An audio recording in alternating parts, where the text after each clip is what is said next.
everybody. I am Christy Ray. I'm the Executive Vice President of the Mount Pleasant, Iowa Chamber of Commerce. It's been a real pleasure for us to go through this process.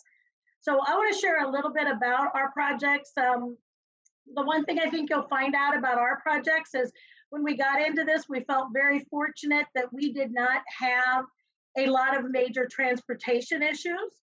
What this process allowed us to do is to actually finish up some projects. So looking through our process, we did a lot of the things that other people did. We went through the mapping process. Well, that was interesting in itself to just see not only what we had, but what our community had planned for us and what our city had planned for our future.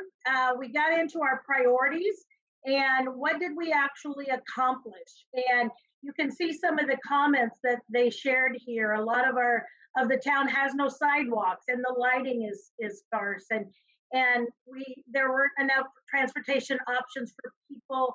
Again, great roads, great transportation, but if you don't have a service to get people there, makes it a little bit of a challenge. So we went through the inventory analysis and found out that not unlike most of Iowa, we basically rely on cars for the most community.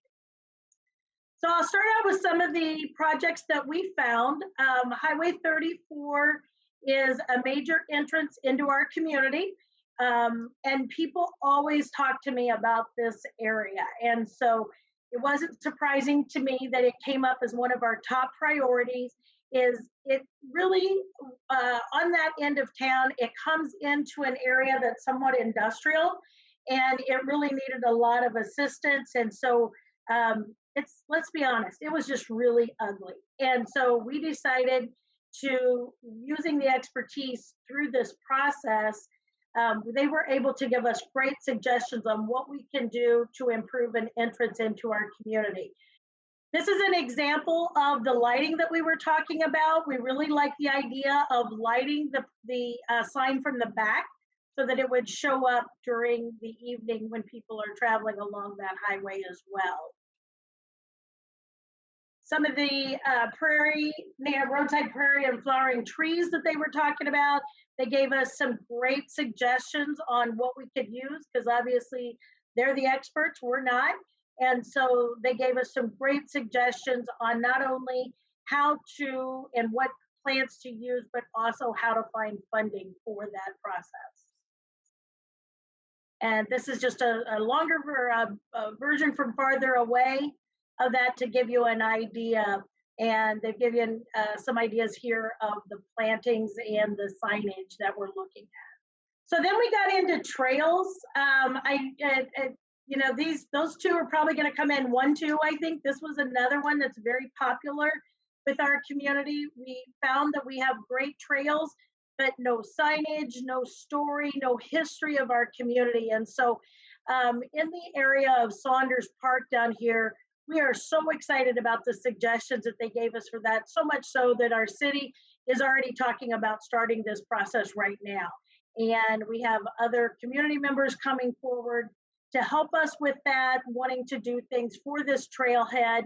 So this is another example of what you can do with trails. So this is an entrance into our city that we used to use a lot. And it's kind of with bypasses and some other things, really kind of gone by the wayside as far as an entrance to our community. It does have a proposed trail is going there. We want to make sure that we use that opportunity to enhance that, to really, again, enhance an intersection and to tie all of our trails together. As I wrap this up, I just want to let you know that this process has been so valuable for us. And even when you don't have any major, all of our projects were very doable. So we didn't have any big ticket items, but you can really use this process to enhance what you already have. This was a great process for us. I can't thank you guys enough for everything that you did to help us through this process. And I also want to say good luck to the other communities that go through this. I hope you don't have to go through it during COVID.